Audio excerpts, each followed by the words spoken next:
In this 1883 letter, Rob Hatmaker wrote to his friend Georgia Osgoodby to tell her about his adventures in New York. Rob writes in this letter about being at the opening day of the Brooklyn Bridge. May 31st, 1883, New York City. Dear friend Georgia, your letter of the 18th was gladly received, and it was addressed all right. I am beginning to think that your wish that I will soon find a duplicate of Tuesday evening meetings is not coming true. I have been unable, as of yet, to find a young people's meeting in any church anywhere near where I live. But as New York is quite a big place, I may be able to find one when I get a little better acquainted. I cannot begin to tell you how much I have missed them, and really wish the whole Rochester meeting would move down here every Tuesday night. Hadn't you better propose it to them? I have no doubt but Annie H. will look lovely, although I don't know what Spanish lace is, but I suppose it is something very nice. I hope everything will pass pleasantly on her graduation day. This here is an example of the type of dresses that they could have worn. This one with Spanish lace running up the bodice. When I said I would try and be in Rochester for Floral Sabbath, I did mean it, but it will be impossible for me to get there. I'm very sorry of this, as I should consider it a real pleasure to be present on that occasion, but I do not see how I can get to Rochester until sometime later in the summer. I hope it will be a success in every way this year, and that you will all thoroughly enjoy it. I wish you would write me giving a full account of it.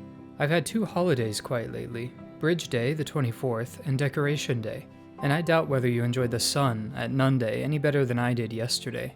I did not take a very active part in the bridge celebration on account of the great crowd, which was one of the biggest New York ever had. I went across the bridge, however, the second day after it was opened, which was no small matter owing to the great crowd. I was not as unfortunate as some yesterday, where 12 or 15 persons were killed, and many wounded in the panic. I was about an hour in going across one way. Rob's account of opening day of the Brooklyn Bridge is fascinating, and by all accounts, correct. There were a lot of people there. An estimated 250,000 people crossed the bridge in the first 24 hours. Yesterday, I took a very pleasant trip of the Hudson as far as West Point.